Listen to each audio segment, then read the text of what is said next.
अम्मा जी। अरे और बेटा देखा तनी कितना तंग करत तनी रोज समझाई ना कि हई हम असली बिहारी हो आ घर हवे जिला मोतिहारी हो। कि हई हम असली बिहारी हो आ घर हवे जिला मोतिहारी हो।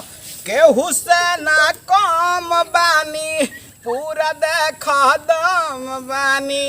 केहू से ना कम बानी सब लोग के पसंद बानी। का करी है छपारा जिला तो मोतिहारी जिला खड़े खड़े ठोक दी किला।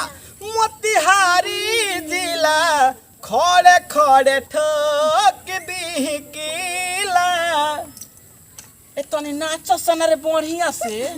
हाय साला बाड़ा मौगा बखालिए नहीं आ तनी नाचो सना रे। हमरा जिला के नाम डूबे बस का आई रे माई हमरा चोलिया में खूरी काटता। ए तनी नाच न तनी है ना। मोतिहारी जिला खड़े खड़े ठोक देला किला। मोतिहारी जिला खड़े खड़े ठोक देला किला।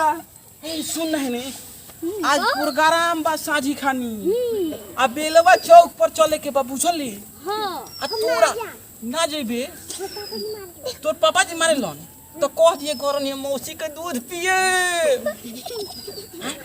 ए पार्टनर आज हॉल वाला रोल करे के बारे जौन पहिल का जमाना में करत रहे लोग। एंगा बगो पैसा वैसा नहीं खे मिलो आ सटो नहीं खे बेटा तनी रिहर्सल कर लियो का।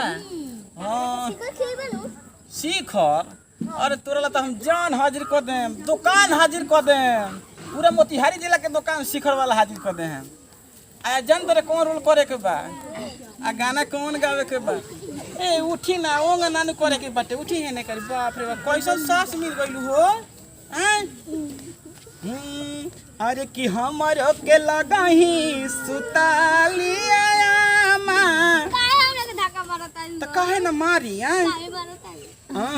हमरो के लगाही सुतालिया मां। अब बेटा राउर पी के रोज करेले डरामा। काहे ना ड्रामा करी डरामा करब करब हां करे बोलवाई अपना भाई के हुकवा दी तारा के। हां जी के जाय दे होने करी हट ई रोलवा करे के बा। आ चल चल सब पार्टनर चल रे पेट झरी धले ले बाबू एही में। चलो औरो कर तरका हो।